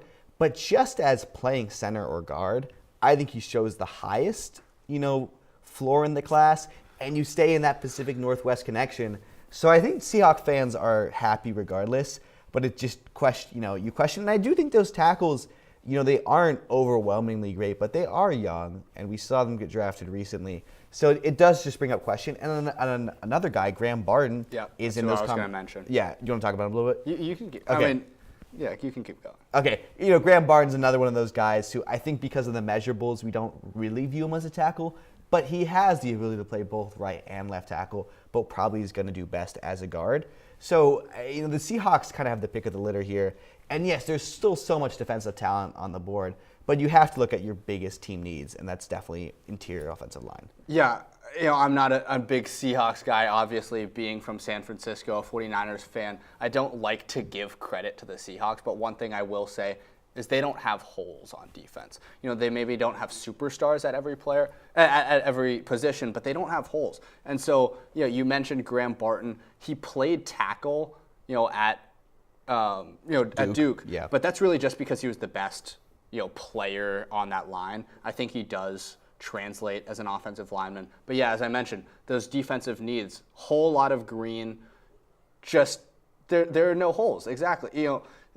I struggle to see them picking a defensive player here when there are such glaring deficiencies on the line. Graham Barton, you said it, the measurables. He has 32 and 7/8 inch arms, which is lower than the 33-inch threshold that you normally see in deciding whether a player can play tackle or not. Without those long arms to reach out and get to the edges before they hit him, could get pushed back a little bit if he's on the edge. But he is a really good player, in the run block game. And I think that he would be, a really good addition to helping out Kenneth Walker, who is a young superstar in the backfield, just really thrive next season. Yeah, and they obviously got Zach Charbonnet from UCLA a couple seasons, or last season back, so they have great running backs. And I don't know, I think, as we're having these discussions, I do agree with you. I think the tackle from Washington is the best pick here just because of that homegrown connection. But you also, when I remember watching Michael Penix tape, he would always stand so solid like a statue, and that's just because that O-line did such a good job of setting them up. So I think that's probably what we're going to see here. But it is fun to just throw out a lot of these guys who are immensely talented. I will just, like we said, there's no holes on that defense, but when you have as talented as edge rushers available, do you think there's any chance? Because yes, Boye Mafe is good, but I know he hasn't lived up to expectations, and you're looking at a guy like Dallas Turner who is just insane as an athlete. Yeah, you could see it because, like I mentioned, there's a whole lot of green on that defense. Not holes, but again, not many superstars. And if you think that Dallas Turner can be a superstar player on the edge and is the best available guy, it's a possibility for sure.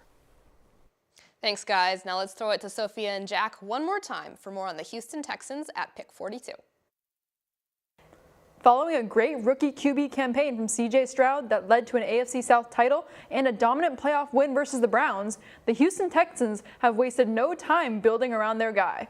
With Joe Mixon joining Stroud in the backfield and Stephon Diggs out wide, the offense is certain to be a fun one to watch. And that's why I'd say it's important for Houston to start building out their defense. They have holes on all three levels. Getting a compliment for Defensive Rookie of the Year in Will Anderson Jr. would be especially nice.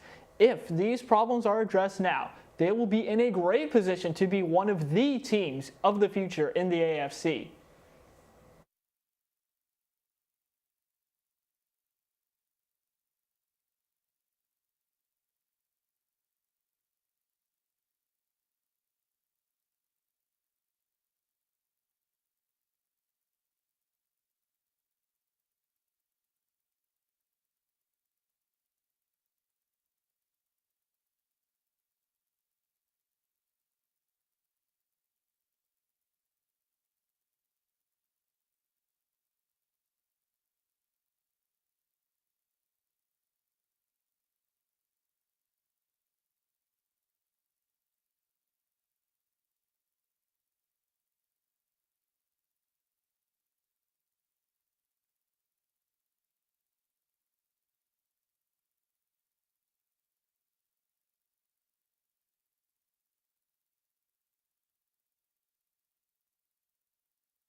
Welcome back. While we were away, Commissioner Goodell announced the 16th pick and the last pick of our Offsides live coverage of the 2024 NFL Draft. The Seattle Seahawks select Byron Murphy II, defensive tackle from the University of Texas. You know, I think in our discussions of all the interior offensive linemen, we might have just forgotten how deep of a class it is. And I think that's what maybe motivated Seattle here to take Byron Murphy, who a lot of people may view as the best defensive talent on the board. You know, this guy really showed a lot at Texas. You know, I always like telling the story of, he has a teammate, T'Vondre Sweat, who is built like a meatball, just a massive run-stopping guy, but they would still rely on Murphy to be the nose tackle just because he has such a solid anchor. And that's something you love to invest in. But that's not even talking about as a pass rusher. Murphy's ridiculous. He just brings such a strength to the position. And yes, they traded for Leonard Williams, and that is a good pick. But that, it's a green, like you said. We're not blown away by that. But I think when you add Byron Murphy, I think Seattle sneakily has one of the scariest defenses in the NFL now. Yeah, I might not go that far, but I will say I do understand the pick a lot because, there is Byron Murphy. There's also Jerzon Newton from Illinois. But I think there's a big drop-off in the interior defensive line class after that. And if you feel like that's a need for you, that's probably not a position that you're going to be able to take later in the draft. Byron Murphy, yeah, you mentioned it, really strong pass rusher. He pulls off some moves that I've really kind of never seen out of a pass rusher before. He attacks doubles really well, but sometimes, you'll often see defensive tackles get on one knee and then take that as leverage and go back up into an offensive lineman. But sometimes you see Murphy, and he gets on all fours and then somehow finds a way to get back up, slither through a double team, get to the quarterback. One thing is he is smaller than most, defensive tackles at, just under 300 pounds, but you wouldn't notice it too much when you watch the tape. Yeah, and I think he does have, you're not going to put him as an outside linebacker, but I do think you have the flexibility to play with the formations a little bit and maybe put him as, not the nose tackle and maybe lining up from the edge. So I think it's a good pick by Seattle, again, getting a very, very talented defensive tackle. And, when you're putting in so much talent in the secondary already, I think this has kind of been the missing piece. And you don't really have a number one edge rusher on that team right now. I think you just got, I think saying Aaron Donald is way too high a praise, but like an Ed Oliver kind of player, I think this is going to impact his rookie year.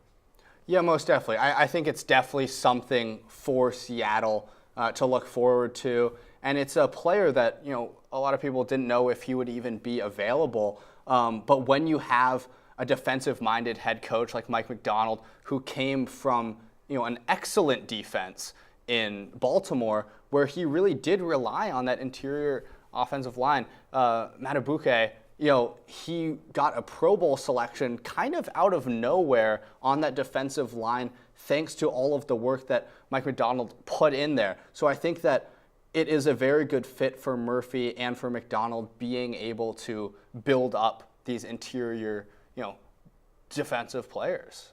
Yeah. And I think this has been, it's been a surprising top 16 picks. It has. But I think at the end of the day, we're all very impressed by the talent these guys shows, and we're very thankful that you guys have stuck with us this far. Thanks, guys. Well, that's all we have for tonight on the 2024 NFL Draft Offsides Live Episode Edition. James, Henry, thank you both for your analysis and insight throughout the first half of Round 1. To all the draftees, we wish heartfelt congratulations as they embark on their new journeys in the National Football League. From all of us at Offsides, thank you for watching and have a great night.